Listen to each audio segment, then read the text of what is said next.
They live like royalty, yet none of their power comes from a crown. From hidden mansions in Mindanao to offshore accounts in Hong Kong, a handful of families quietly built empires so vast they reshaped the nation's economy itself. Protected by powerful friends, fueled by forbidden industries, and connected to every layer of society. Today we're counting down the 5 richest criminal families in the Philippines, and uncovering how some turned crime into generational power.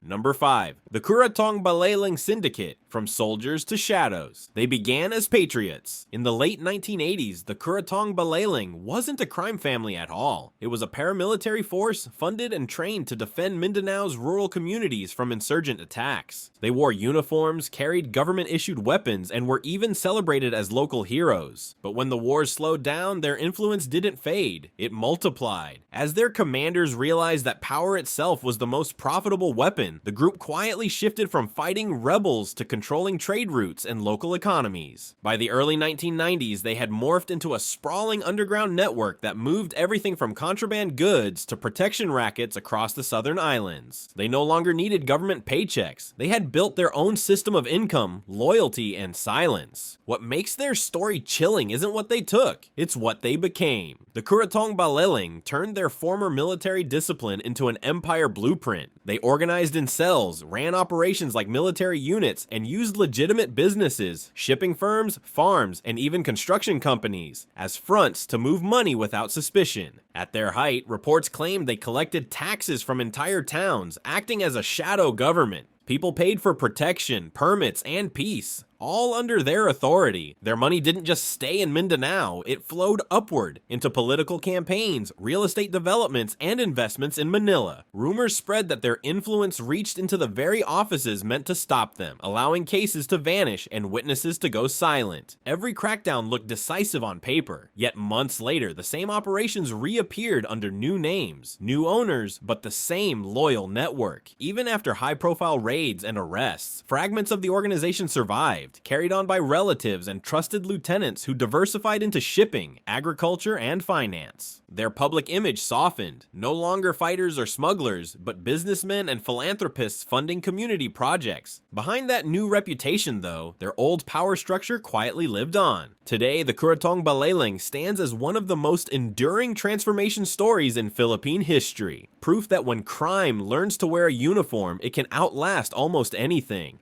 Number 4. The Rojas Gambling Dynasty, the kings of the numbers game. In the Philippines, gambling isn't just a pastime, it's a culture. And no family turned that culture into an empire quite like the Rojas clan. Their fortune wasn't built in casinos filled with tourists and flashing lights. It was built in alleys, corner stores, and back streets, where locals quietly placed bets on a game so widespread it became part of daily life. Each wager was small, just a few pesos at a time, but multiplied across thousands of towns and cities, the flow of money became unstoppable. And the Rojas family, they were at the top of that river. By the early 2000s, the Rojas network had grown into a nationwide operation, employing runners, collectors, and enforcers in nearly every province. They didn't just manage the trade, they perfected it. Every morning, numbers moved up the chain, pooling into staggering daily totals that rivaled corporate revenues. But what made the Rojas empire truly untouchable wasn't the money, it was the politics. Behind the scenes, the family forged alliances with local power brokers. Governors, mayors, and city officials benefited from Rojas campaign donations, and in return, regulations looked the other way. It became an open secret. Those who opposed the system often found their elections mysteriously underfunded while loyal allies prospered. In some provinces, Rojas money didn't just buy protection, it bought loyalty at every level. With wealth pouring in daily, the clan began to launder their fortune through legitimate enterprises, bus companies, real estate projects, and import businesses. To the public, they appeared as self-made entrepreneurs, investors in progress and modernization. Behind closed doors, however, those businesses served as clever pipelines to wash millions in cash clean. Their influence extended so far that when authorities launched national crackdowns, the results were largely symbolic. Betting dens reopened within days, and new companies with old connections took over the trade. The system was too profitable, too ingrained, and too politically protected to ever die. Even today, whispers of the Rojas fortune persist, a legacy woven into everyday life, quietly funding communities that no longer question where the money comes from. For decades, they didn't just run a gambling network, they built an economy of luck, one that blurred the line between business, politics, and destiny itself.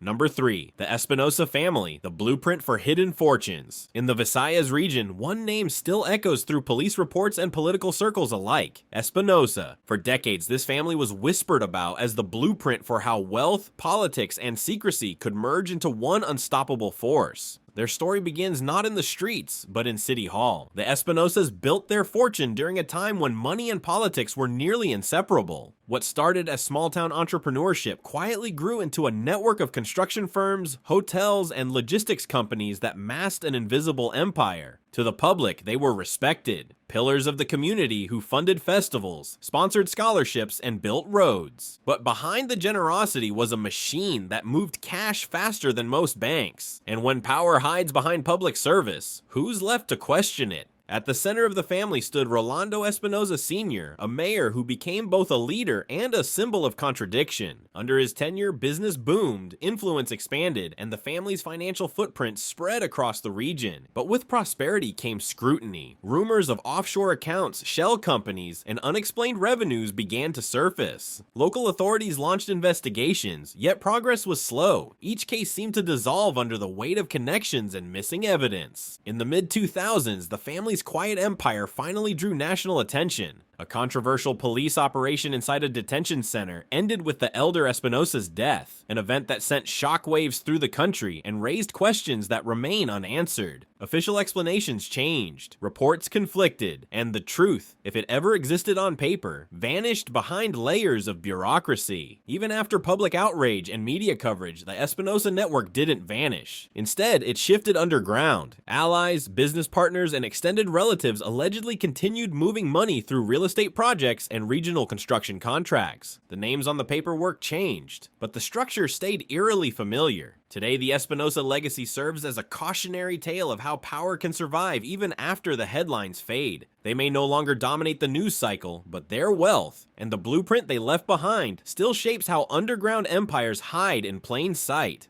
Number 2. The Parojinog clan, power, politics, and the illusion of respectability. In the city of Ozamis, power once had a surname, Parojinog. To the public, they were community builders, funding fiestas, donating to schools, and sponsoring sports teams. But behind that image was something far more intricate, a dynasty that blurred the line between public service and private empire. The Parojinogs began their rise in the 1990s as local leaders who understood that influence could be both earned and inherited. Led by Mayor Ronaldo Aldong Parojinog Sr., the family expanded their control over the city through a mix of business ventures, alliances, and deep-rooted loyalty among local officials. Their wealth flowed through construction firms, real estate projects, and leisure businesses, enterprises that seemed legitimate on paper, yet operated within a much larger ecosystem of quiet money and unseen deals. The Parojinogs didn't just hold office, they owned the environment around it. Over time, their reach became so extensive that few dared to oppose them. Police assignments, permits, even small business operations were believed to run through their inner circle. In Misamis Occidental, the Parojinogs were more than politicians. They were the gatekeepers of opportunity. Support them and your business thrived. Defy them and you might find every door quietly closing. For years, allegations of corruption swirled but never stuck. Their influence stretched from city halls to national offices protected by political alliances that made investigations difficult and prosecutions nearly impossible. When authorities finally moved in, it was one of the most dramatic and controversial raids in modern Philippine history.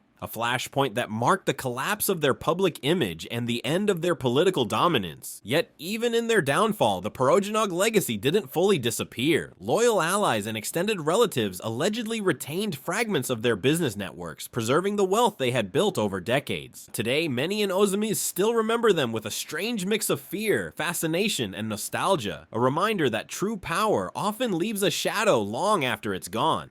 Number 1. The Sabuko Empire, the corporate cartel of the South. At the top of the list sits a family so powerful, even their name has become a warning: the Sabuko. Based in the deep south of Mindanao, their empire grew far beyond the streets or the local markets. It expanded across seas, borders, and industries, until it resembled something closer to a corporation than a criminal network. Unlike others who flaunted wealth, the Sabukos mastered invisibility. They built layer upon layer of legitimate businesses: shipping companies, pawn shops, hotels, and agricultural exports, each carefully designed to look ordinary while moving unimaginable sums of money. Where others used violence, the Sabukos used structure, logistics, and control. Their genius wasn't in intimidation, it was in organization, and that's what made them nearly impossible to destroy. By the early 2000s, their operations had grown into a regional powerhouse. They dominated maritime trade routes across the Sulu Sea, creating a network so sophisticated that other groups couldn't move goods without their approval. They didn't just move shipments, they controlled the routes themselves. To compete meant to cooperate, because every major channel flowed through Sabuko-controlled waters. Analysts estimate that their wealth once rivaled mid-sized corporations, a staggering feat for a family that started from the shadows. But what truly separated them from everyone else was political insulation. The Sabukos were rumored to have deep ties with regional leaders, local warlords, and national figures who benefited from their financial reach. This protection didn't just keep them safe, it turned them into an institution. Whenever law enforcement made arrests, they were rarely the core figures, just couriers, associates, or minor players. The leadership always remained untouched, moving silently between business meetings and diplomatic gatherings. The Sabuko Empire represents something larger than a single family. It's the embodiment of how underground wealth can evolve, merging into society